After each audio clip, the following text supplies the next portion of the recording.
Bom, boa noite. Hoje nós vamos à nossa nona e penúltima aula, né, do segundo curso de Patologia Renal. O assunto hoje é extremamente relevante para a patologia de transplantes. A gente vai falar sobre o diagnóstico de rejeição. Na aula anterior, eu abordei os critérios diagnósticos, né, da classificação de Banff atualizada de 2024, e agora eu vou falar sobre os critérios, como aquelas letras da classificação de Banff, que são os parâmetros morfológicos, são utilizados para o diagnóstico de rejeição. Eu vou começar falando sobre a rejeição mediada por células T. O conceito compreende um evento imunomediado, toda rejeição a um aloenxerto é um evento imunomediado, nesse caso, caracterizado por uma reação de células T citotóxicas do doador a antígenos HLA do receptor. Então, nesse caso, a célula, o mecanismo de lesão envolve a ativação de células T citotóxicas que causam um dano direto ao enxerto, principalmente no compartimento túbulo-intersticial, podendo envolver nos quadros mais graves o compartimento vascular e, em uma menor frequência de casos, também o compartimento glomerular. A rejeição mediada por células T, ela é dividida, segundo a classificação de Banff, em aguda e em crônica ativa. O diagnóstico de aguda é um diagnóstico mais antigo, que data do início da classificação de Banff, dos anos 90, e o diagnóstico da rejeição crônica ativa foi estabelecido a partir de 2017, na Conferência de Barcelona. A rejeição aguda, ela é dividida em graus 1, 2 e 3. Basicamente, no grau 1 eu tenho inflamação intersticial com tubulite. No grau 2 eu vou ter uma arterite variando de leve a moderada. E no grau 3, uma arterite transmural com necrose fibrinoide da parede. A rejeição crônica ativa também é graduada em 1 e 2. A 1 é a rejeição crônica ativa com lesão túbulo-intersticial, e a 2 é aquela na qual eu observo lesões vasculares crônicas, a arteriopatia do transplante. Aqui são os critérios da classificação de Banff que são utilizados para o diagnóstico de rejeição mediada por células T. Só relembrando, sempre que eu tiver um C, isso indica crônico. Então, CI, crônico no interstício, fibrose intersticial. TI é o total de inflamação no córtex, envolvendo áreas viáveis e fibróticas.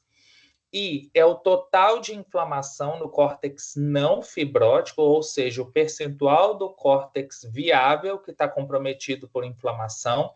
E IFTA é a porcentagem da área de fibrose do leito fibrótico que tem inflamação. T é a tubulite em área sem fibrose intersticial e atrofia tubular, comprometendo túbulos viáveis, e T-IFTA é a tubulite em áreas de fibrose intersticial e atrofia tubular. V, arterite, e CV é o espessamento fibroso intimal, que, quando associado à presença de linfócitos, principalmente na camada íntima, configura a arteriopatia crônica do transplante, que pode ser uma manifestação da rejeição mediada por células T, crônica. Aqui, imagens microscópicas das principais lesões que levam ao diagnóstico de rejeição mediada por células T. Aqui vocês estão vendo uma imagem do córtex renal corado pelo PAS. Vejam que o PAS permite a delimitação da membrana basal peritubular. Qual é o conceito de tubulite? É quando eu observo linfócitos que ultrapassam e rompem essa membrana basal peritubular. Vejam que aqui eu observo linfócitos, que têm os núcleos menores e mais hipercromáticos no interior do túbulo. E aqui as células epiteliais tubulares, com seus núcleos maiores e com aspecto reativo. Para que a tubulite seja classificada como significativa, eu tenho que observar essas alterações em pelo menos 2 focos distintos. Então, aqui eu tenho um foco onde 2 túbulos mostram-se comprometidos pela tubulite. Aqui eu tenho outros também. Uma pista para a gente diferenciar o linfócito do epitélio tubular, do núcleo do epitélio tubular, é que o linfócito geralmente está circundado por um halo claro, como aqui, aqui e também aqui, onde eu estou circulando com a ponteira do mouse. Aqui uma tubulite já acentuada, nesse caso uma tubulite T3, onde eu observo mais de 10 linfócitos por secção tubular. Vejam que principalmente neste túbulo eu observo vários linfócitos circundados por halos claros, permeando o epitélio tubular. Em casos mais avançados, eu posso ter até uma lesão chamada de tubulorrexe, quando toda a membrana basal é destruída e o túbulo perde a sua configuração habitual. Não chega a ser essa área que eu estou mostrando aqui para vocês, mas ela pode evoluir a depender da gravidade do processo. Na rejeição mediada por células T, eu não observo só linfócitos. Eosinófilos são comumente observados. Então, eosinófilo não é só sinal de nia medicamentosa, eles podem ser observados em quadros de rejeição, principalmente na rejeição mediada por células T na sua fase aguda. Aqui, já uma tubulite moderada. Vejam que no HE é mais difícil fazer essa distinção, porque eu não sei exatamente onde está a membrana basal, mas aqui eu observo linfócitos circundados por halos claros permeando o epitélio. A inflamação no interstício adjacente é um interstício mais edematoso do que o normal, não é um interstício fibrótico. Os túbulos estão separados por edema e inflamação, e não pela deposição aumentada de colágeno. Aqui a inflamação intersticial, certo? A gente tem aqui 3 glomérulos, um globalmente esclerosado, um esclerosando, e aqui eu tenho a inflamação no interstício. Nesse caso, é uma inflamação que já começa a comprometer áreas de fibrose. Aqui a gente vê a fibrose pericapsular, a gente observa uma ausência de túbulos, ou os túbulos estão muito atróficos, já indicando uma inflamação intersticial que não é só no córtex viável, como também no córtex fibrótico. Aqui um vaso normal, visualizado pela coloração de prata. Então, aqui eu tenho bem evidente a camada média, composta pelo músculo, a camada íntima por colágeno, e aqui essa divisão, essa área enrugada, que é a limitante elástica interna. Nos vasos maiores, eu também vou observar a camada adventícia. Vejam que aqui eu tenho inflamação na adventícia, mas isso não me permite o diagnóstico de arterite. Para o diagnóstico de arterite, eu preciso da inflamação comprometendo, no mínimo, a região intimal. Ela vem, por assim dizer, do lúmen para a parede, e não da adventícia para o lúmen. Aqui uma arterite leve, é uma artéria menor, certo? Ela está seccionada longitudinalmente. Quais são os critérios morfológicos para o diagnóstico de arterite? Eu tenho que observar linfócitos aderidos à íntima ou abaixo do endotélio e destacamento endotelial. Vejam que as células endoteliais estão mais reativas do que o normal e elas se destacam e tendem a obstruir parcialmente o lúmen vascular. Se eu tenho uma obstrução de até 25% do lúmen, eu chamo de V1. Se eu tenho obstrução acima de 25%, eu chamo de V2. E se eu tiver necrose transmural da parede ou inflamação transmural, eu chamo de V3. Aqui eu tenho uma arterite mais proeminente. Vejam que a oclusão ela chega a mais da metade do lúmen, vários linfócitos, várias células endoteliais destacadas, mas não é uma inflamação transmural, certo? E não está associada à necrose fibrinoide. Essas células aqui são células musculares lisas. Pode haver um ou outro linfócito, mas não configura aquela exuberante inflamação transmural.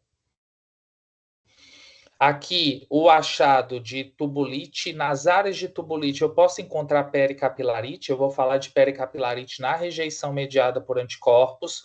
Porém, na rejeição mediada por células T, eu posso ter pericapilarite. Isso não necessariamente indica rejeição mediada por anticorpos. Eu vou discutir melhor sobre isso quando eu for falar sobre os critérios da RMA, da rejeição mediada por anticorpos. Aqui eu tenho uma área com fibrose, túbulos atróficos e inflamação. À medida que eu vou caminhando para a rejeição crônica, esse infiltrado inflamatório ele não fica só linfocítico, a gente começa a observar plasmócitos, e isso também conta para o infiltrado inflamatório. Então, aqui eu tenho fibrose e inflamação em áreas de fibrose. É o parâmetro IIFTA da classificação de Banff, cujos critérios foram estabelecidos a partir do Banff de 2015, onde começou-se a discutir os novos critérios para rejeição mediada por células T na sua fase crônica. Aqui a fibrose com inflamação em um aumento maior, nós observamos linfócitos, mas não só linfócitos, aqui também podem ser observados agrupamentos de plasmócitos. Antigamente isso era denominado de rejeição de células plasmáticas, mas isso não tem significado nenhum, certo? Eu tenho que explicar se o mecanismo é de células T, ou ele está sendo coordenado por células T, ou se isso envolve lesão mediada por anticorpos, ou rejeição com ambos os componentes. E aqui a tubulite em túbulos atróficos, o TIFTA. É muito importante que eu não avalie tubulite em túbulos severamente atróficos, ou seja, túbulos que apresentam mais de 75% do seu lúmen reduzido. Aqui são túbulos que têm uma atrofia, mas eu ainda observo membrana basal e a configuração arquitetural normal, e eu consigo observar os lúmens ainda presentes. Os critérios diagnósticos para rejeição aguda, então, rejeição 1 é túbulo intersticial, que vai diferenciar A1A da 1B é a intensidade da tubulite, da inflamação. 2 é a rejeição vascular, quando eu tiver uma lesão V1 é 2A, quando eu tiver uma lesão V2 é 2B, e 3 é quando eu tenho V3. Lesões vasculares podem corresponder à rejeição mediada por anticorpos, porém isso é menos comum. Quando eu tenho uma lesão vascular, eu tenho que pensar mais em rejeição mediada por células T. É óbvio, se tiver glomerulite, pericapilarite, DSA, C4D, eu posso atribuir a uma rejeição mediada por anticorpos, mas eu tenho que pesquisar com muito carinho rejeição mediada por células T, uma vez que pode ser um fenótipo misto de sobreposição entre as duas entidades. Aqui os critérios para rejeição crônica. Então, vejam, eu utilizo a inflamação em áreas de fibrose, o total de inflamação intersticial, e a tubulite eu avalio não só em tubulite em túbulos viáveis, como também tubulite em áreas de fibrose. Ou seja, enquanto na rejeição aguda eu faço a avaliação dos parâmetros só em áreas de córtex viável, na rejeição crônica ativa eu avalio parâmetros de córtex viável e de córtex atrófico. E a rejeição crônica ativa do tipo 2 é aquela que tem lesões vasculares crônicas, fibrose intimal e infiltrado linfocítico associado. Muito importante, como eu já mencionei, não se deve fazer a avaliação morfológica da tubulite em túbulos com atrofia acentuada. Esses critérios do que é um túbulo com atrofia acentuada foram definidos a partir do Banff de 2019, realizado em Pittsburgh. Bem, então, para diagnosticar rejeição crônica mediada por células T, eu tenho que ter mais de 25% do córtex inflamado, mais de 25% do leito fibrótico com inflamação e uma tubulite no mínimo moderada, podendo ser em túbulos viáveis ou atróficos. E a gente pode observar a arteriopatia do transplante. Então, imaginem que aqui é um fragmento de córtex renal corado pelo maçom. Em vermelho, a área viável, em azul, a área fibrótica. E aqui nós temos a inflamação. Como é que eu determino os parâmetros da classificação de Banff aqui? A inflamação intersticial é leve, porque ela pega menos de 25% da área viável. O total de inflamação é moderado, porque pega de 25% a 50% do total do córtex amostrado. E a inflamação em área de fibrose é acentuada, porque pega mais de 50% do leito fibrótico. Agora, é importante a gente entender que outros diagnósticos podem mimetizar a rejeição mediada por células T, em especial a pielonefrite crônica. Uma pista para se pensar em pielonefrite crônica é o antecedente de ITU ou ITU de repetição esses cilindros neutrofílicos, a nefrite por becavírus, todo caso em que eu penso que pode ser rejeição crônica mediada por células T, eu tenho que fazer o SV40 para verificar se não é uma nefrite por becavírus, e a rejeição crônica mediada por anticorpos, que pode ter um componente de lesão tubulointersticial, mas não associado à tubulite. Aqui eu tenho os achados da rejeição crônica, então, fibrose intersticial, atrofia tubular, inflamação importante no leito fibrótico e tubulite em túbulos moderadamente atróficos. Vejam que os núcleos ficam grandes, com aspecto reativo, mas isso pode também significar ação viral. Então, eu tenho que fazer o SV40 para fazer a distinção entre uma rejeição e uma nefrite viral. Alguns comentários importantes. Rejeição mediada por células T pode ter pericapilarite, isso é mais comum, e menos comumente glomerulite. Tanto que o Banff, a partir de 2022 e principalmente 2024, ele começou a discutir a possibilidade de fazer imunistoquímica ou estudo de biologia molecular nos casos com glomerulite, para verificar se é uma glomerulite por células TCD8 ou se é por células CD163 ou CD68, que são células histiocíticas mais associadas à rejeição mediada por anticorpos. A inflamação intersticial e a tubulite não são alterações específicas, podendo estar associadas às etiologias que eu já mencionei, a toxicidade medicamentosa e a outras doenças autoimunes no contexto da doença de base do paciente. Pode haver sobreposição com rejeição mediada por anticorpos. Nesse caso, eu devo evitar o termo rejeição mista.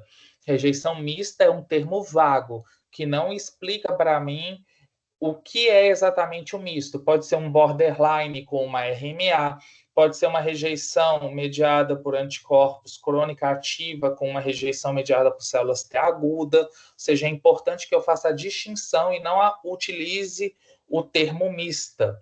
Evitar avaliar o córtex subcapsular, em especial nos primeiros 3 meses pós-transplante. Esse córtex pode ter uma inflamação advinda do procedimento cirúrgico, isso não significa a rejeição, e outros tipos celulares que podem estar presentes na rejeição mediada por células T são eosinófilos e plasmócitos.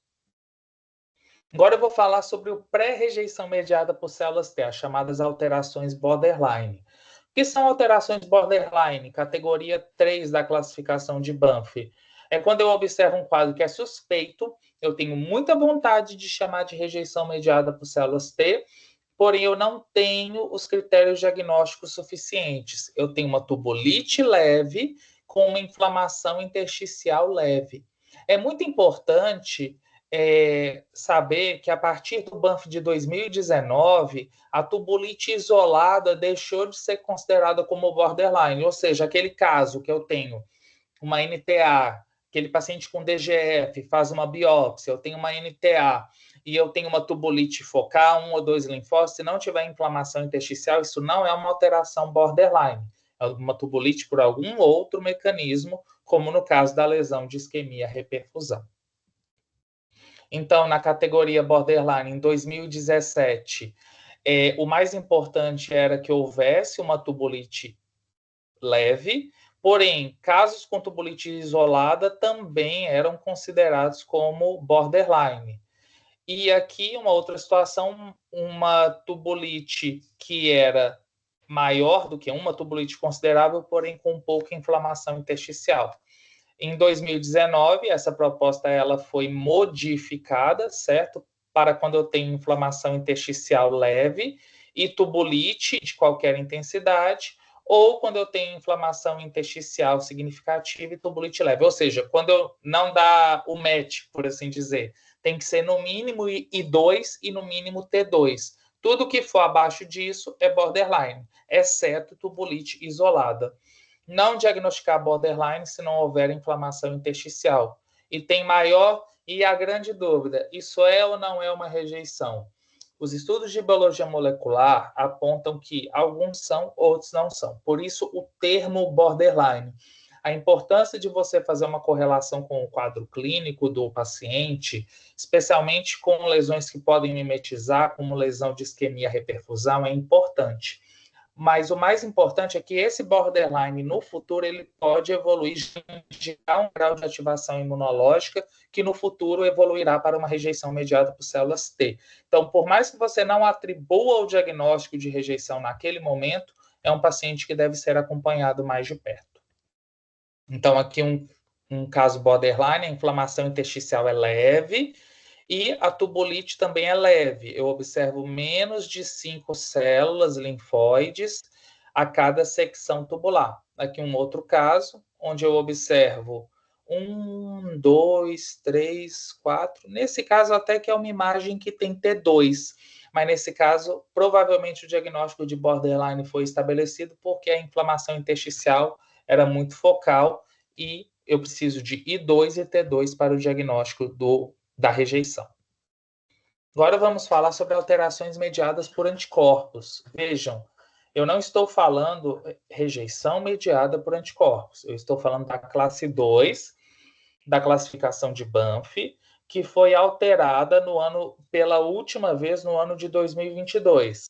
As seguintes classes diagnósticas fazem parte da classe 2, a rejeição mediada por anticorpos, nas suas 3 formas, ativa ou aguda.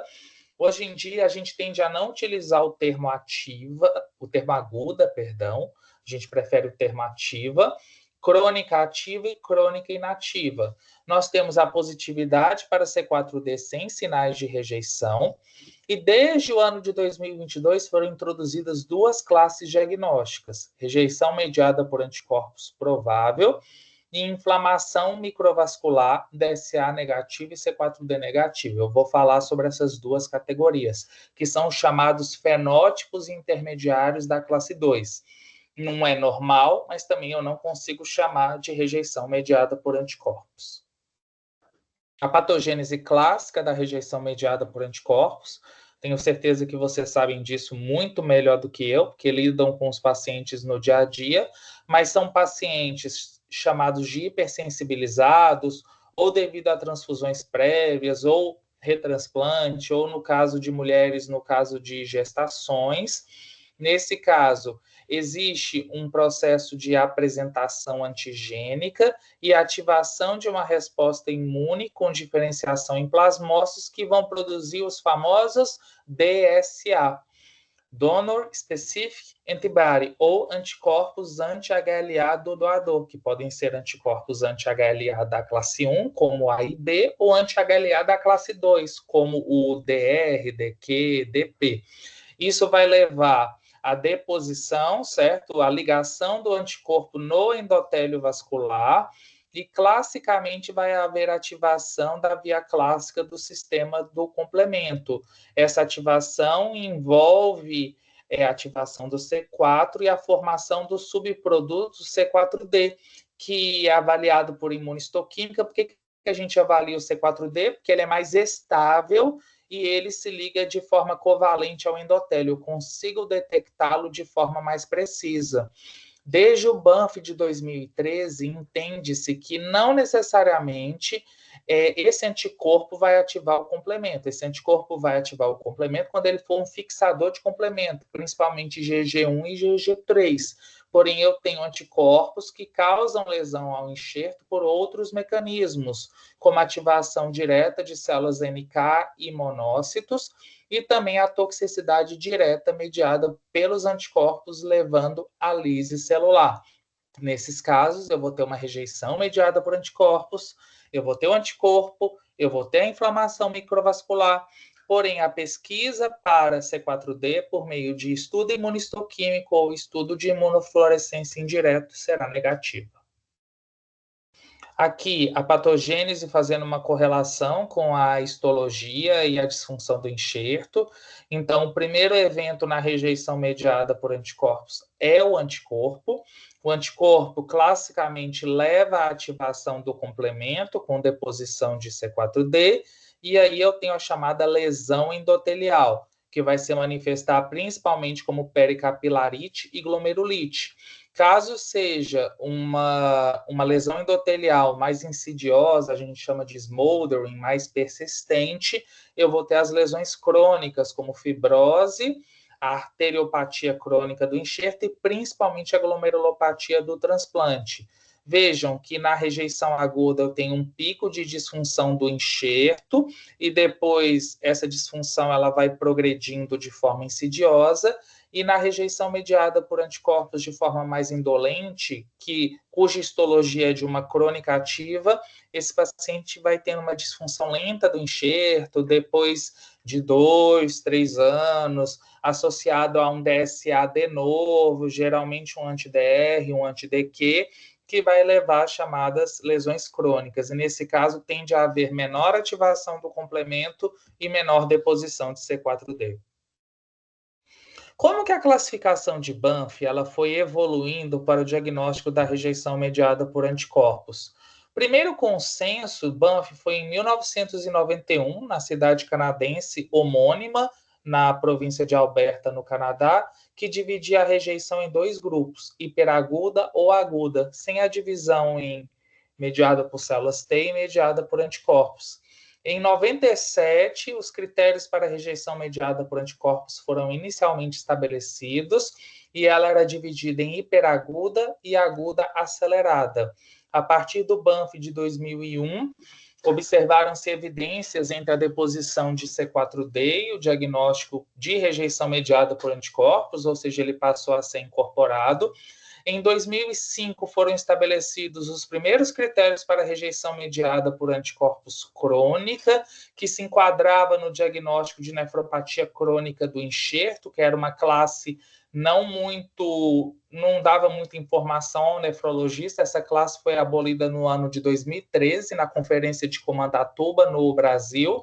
Em 2013, o C4D deixa de ser obrigatório e a gente começa a pensar na biologia molecular como critério para o diagnóstico. Em 2017, a gente observa ainda mais uma progressão sobre esse detalhamento dos ENDATs, que são os produtos de transcrição da célula endotelial ativada, e o DSA deixa de ser obrigatório. O que significa isso? Eu posso fazer o diagnóstico de rejeição mediada por anticorpos histológica, quando eu tenho a inflamação microvascular com C4D positivo. E a partir de 2019, iniciou-se o debate sobre a utilização de índices de atividade e cronicidade na rejeição mediada por anticorpos, até o ano de 2024, em que, na Conferência de Paris, onde esses índices passaram a ser preconizados. E como estamos agora? Banff de 2022, a gente utiliza o Banff de 2022, que não mudou em 2024. Como que a gente aborda a classe 2 da classificação de Banff? Tudo começa com a pesquisa de alterações na microscopia óptica de inflamação microvascular, glomerulite, pericapilarite, a arterite também é entendida como uma inflamação, né, porque tem lesão endotelial, microangiopatia trombótica na ausência de outras causas de MAT, como toxicidade inibidor de calcineurina, glomerulopatia crônica do transplante ou multilaminação da membrana basal dos capilares peritubulares, que é um achado observado apenas na microscopia eletrônica.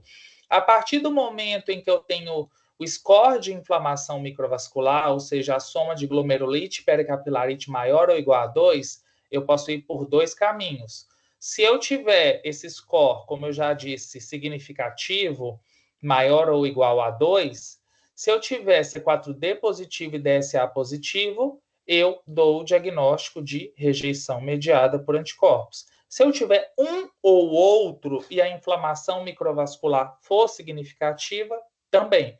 Agora, essa é uma nova classe.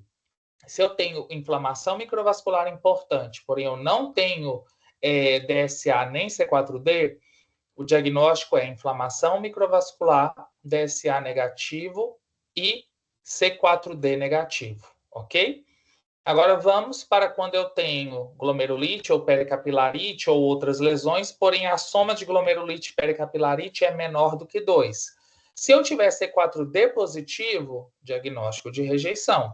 Se eu tiver C4D negativo, porém DSA positivo, O diagnóstico é de rejeição mediada por anticorpos provável, ou seja, um fenótipo intermediário sobre o qual eu vou falar melhor nos próximos slides.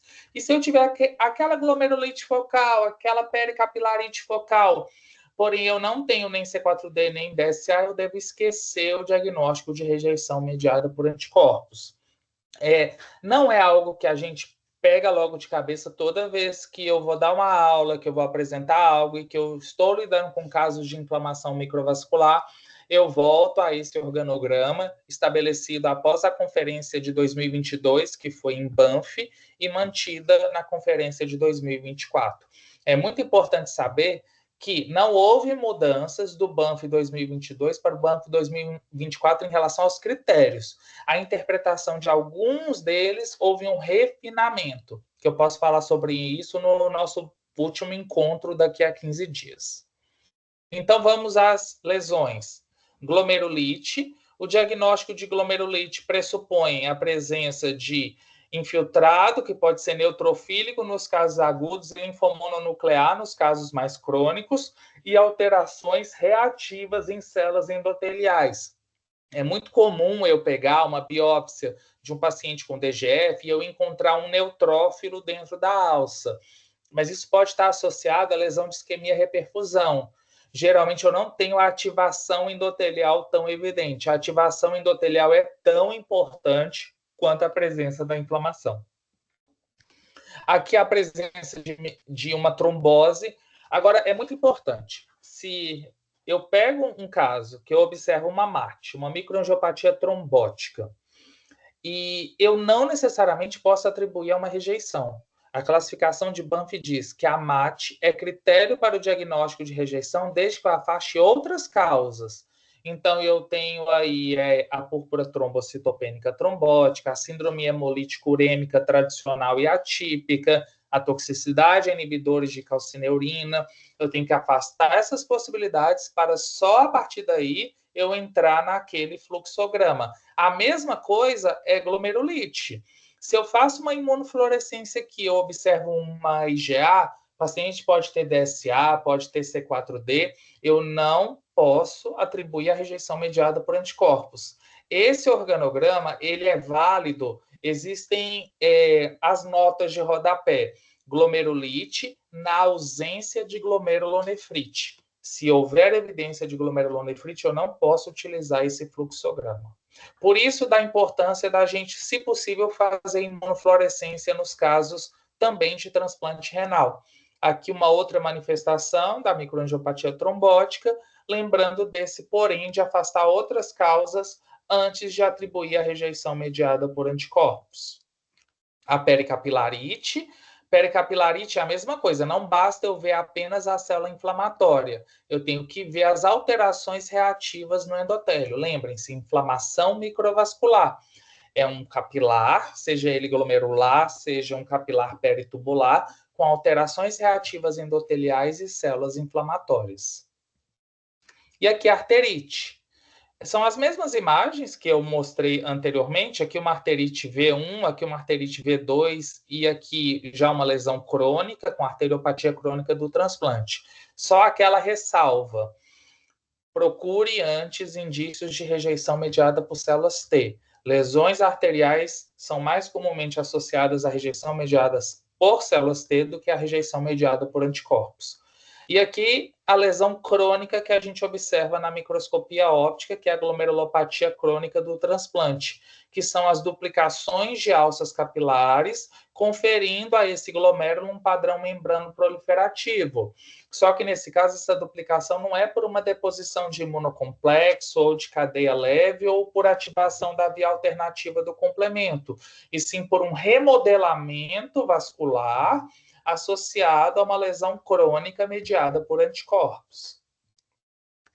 Aqui eu tenho já a lesão da arteriopatia crônica do transplante. Aqui eu não consigo ver muito os linfócitos, mas na coloração pela hematoxilina e eosina, que é um outro vaso, eu observo a fibrose intimal e a presença de células inflamatórias, principalmente entre as camadas íntima e média.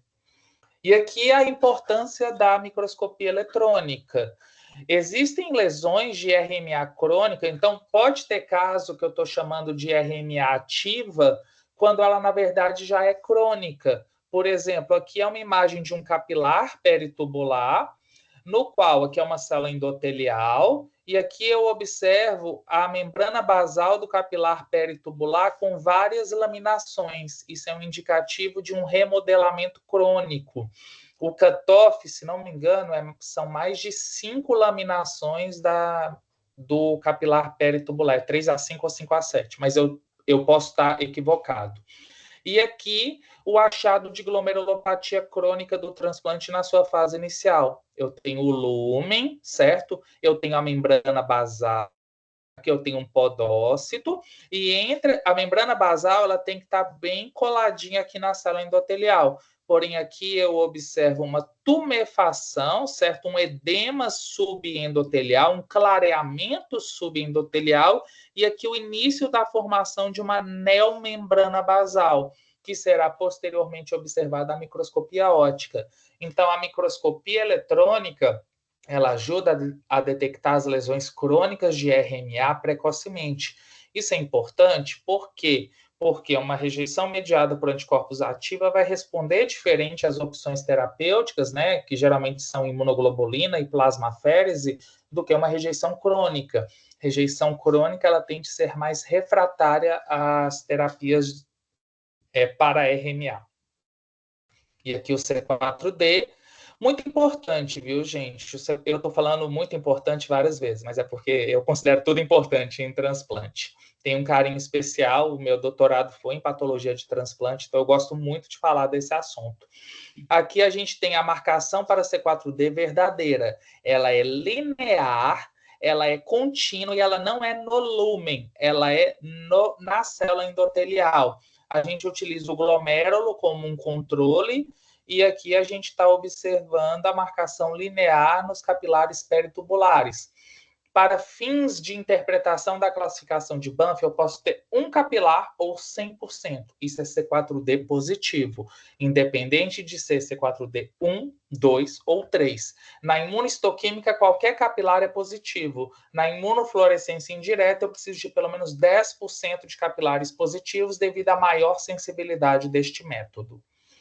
Qual é o papel atual da biologia molecular, da qual não dispomos, e isso não somos nós, são poucos centros, não somos apenas nós, eu quero dizer que não dispomos, são poucos centros no mundo que dispõem da biologia molecular.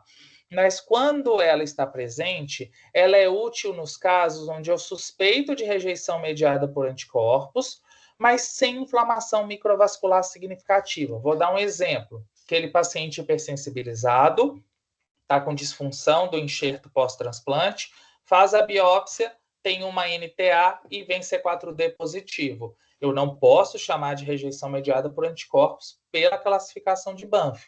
Porém, se eu dispuser da biologia molecular, ela pode substituir o critério da inflamação microvascular. A necrose tubular aguda não deve ser utilizada como critério para rejeição mediada por anticorpos, por mais que outras causas tenham sido afastadas. Isso é uma recomendação desde o Banff de 2022.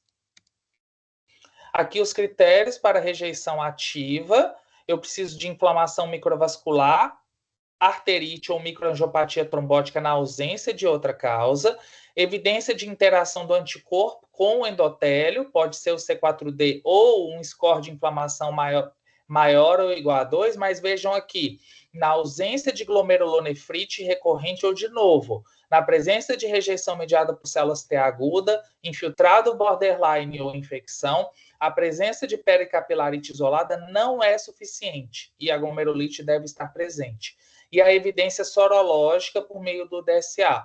Importante mencionar que a positividade para C4D ou a biologia molecular podem substituir o DSA, que é a chamada rejeição mediada por anticorpos histológica, ou o termo para a biologia molecular, rejeição mediada por anticorpos molecular. Na rejeição crônica ativa, o que vai diferenciar é que eu utilizo lesões crônicas como parâmetro morfológico, o restante é todo semelhante. Na rejeição mediada por anticorpos crônica inativa é quando eu tenho duplicação de membrana basal ou a multilaminação, porém sem inflamação microvascular e sem C4D, e uma documentação prévia de DSA ou diagnóstico prévio, é mais uma lesão residual. E positividade para C4D sem sinais de rejeição, eu não tenho nenhuma lesão morfológica sugestiva e eu tenho marcação linear para C4D. Se eu tiver biologia molecular, sem evidências moleculares e também sem evidência de rejeição crônica, de rejeição mediada por células T ou lesões borderline. Positividade para C4D sem rejeição pode estar associada à lesão de isquemia, reperfusão, incompatibilidade ABO no transplante, mas eu acredito que essa não é a nossa realidade aqui no Ceará. Erro de interpretação, porque muitas vezes o C4D ele dá uma marcação suja, é difícil de interpretar. Porém, quando presente, o paciente deve ser acompanhado com cautela devido ao risco aumentado de rejeição mediada por anticorpos em biópsias subsequentes. O que fazer? Apenas acompanhar. Quando eu tenho uma inflamação microvascular, principalmente se ela é maior, o score é maior ou igual a 2, sem DSA e C4D, o que isso pode ser? Uma glomerulonefrite, por mais que a clínica não seja tão exuberante de uma glomerulonefrite, é importante, se possível, fazer uma imunofluorescência. Pode ser rejeição mediada por células T, se os critérios morfológicos, os demais, forem observados, e pode ser rejeição mediada por anticorpos, na qual eu não consegui achar o anticorpo. Por exemplo, está relacionado a um anti-DQ ou um anti-DP, ou então eu tenho um anticorpo, mas o nível, o MIF é muito baixo, mas pode ser um anticorpo patogênico e ele está causando aquela lesão, ou quando eu tenho evidência de marcadores de rejeição aumentados por biologia molecular. Então, a inflamação microvascular, ela pode ter outras causas, não só os anticorpos anti-HLA, sobre os quais eu já mencionei, como também anticorpos não anti-HLA, embora é sabido que existam anticorpos não anti-HLA, como anticorpos anti-endotelina e antirreceptor do angiotensinogenio tipo da angiotensina 1, perdão. Ingressos para o cinema, faça parte do agradecemos. Acho que tem algum microfone ligado. Só que não existem ensaios validados para a pesquisa desses anticorpos. Pode ser lesão de isquemia, reperfusão, infecções virais, como o CMV, que levam ao recrutamento e a uma ativação endotelial, e o chamado NK Missing Self, que é uma espécie de mismatch entre as células NK do doador, do receptor, perdão, e antígenos das células endoteliais do doador, do rim, do enxerto, levando aí a uma ativação de células NK independente de anticorpo. Nesses casos, quando eu vejo uma inflamação microvascular importante, sem C4D e sem DSA, é importante... a recomendação é não tratar como RMA, embora alguns casos eles possam ser. O ideal é que o painel de reatividade de anticorpos e a pesquisa de DSA ela seja ampliada, se possível, para pesquisar outros DSA que não são pesquisados de rotina. Se for um pós-transplante muito precoce, afastar a possibilidade de lesão de isquemia, reperfusão, avaliar se existe rejeição mediada por células T ou se o paciente está com diagnóstico de infecção viral, em especial o citomegalovírus pode dar inflamação microvascular, procurar anticorpos não anti-HLA, mas isso infelizmente não está disponível na rotina, e principalmente acompanhar, porque pode ser um caso de RMA em estágio inicial, certo? Que vai evoluir, e pode também haver pode haver um envolvimento de células NK e outros mecanismos. É um fenótipo que tende a ser mais indolente do ponto de vista clínico. O diagnóstico de RMA provável é quando eu tenho score de inflamação microvascular menor do que 2 e o paciente tem DSA. É um fenótipo intermediário, também com tendência a comportamento mais indolente. Ele pode corresponder a uma rejeição mediada por anticorpos em evolução ou resolução. O que vai determinar isso? O quadro clínico e a evolução do paciente. Em algumas situações, é recomendável que o tratamento seja feito, por mais que não preencha os critérios. E futuramente a biologia molecular poderá esclarecer melhor o que esse achado significa do ponto de vista de uma abordagem terapêutica ou não. Algumas pegadinhas: pericapilarite isolada não deve ser valorizada, exceto quando eu não tenho outra lesão que a justifique. Glomerulopatia crônica do transplante não é o mesmo que rejeição mediada por anticorpos. A toxicidade crônica inibidor de calcineurina e glomerulopatias com padrão membrano proliferativo podem mimetizar, é um padrão morfológico. Quando eu observo um espessamento fibroso intimal, antes de eu associar uma arteriopatia crônica do transplante, avaliar se o paciente é hipertenso, avaliar se fez biópsia do doador, se essa lesão não veio do doador, avaliar de forma muito criteriosa quando tem só a lesão vascular. Rejeição mediada por células T também pode apresentar glomerulite, e glomerulonefrites podem simular rejeição mediada por anticorpos. Se houver a mínima suspeita de uma glomerulonefrite, por mais que o paciente tenha DSA, eu vejo um C4D, a imunofluorescência sendo positiva, ou eu podendo atribuir a uma glomerulopatia, eu não posso estabelecer o diagnóstico de rejeição mediada por anticorpos. A aula foi um pouquinho mais extensa do que o normal, mas eu espero que tenha sido proveitosa e eu estou à disposição para dúvidas.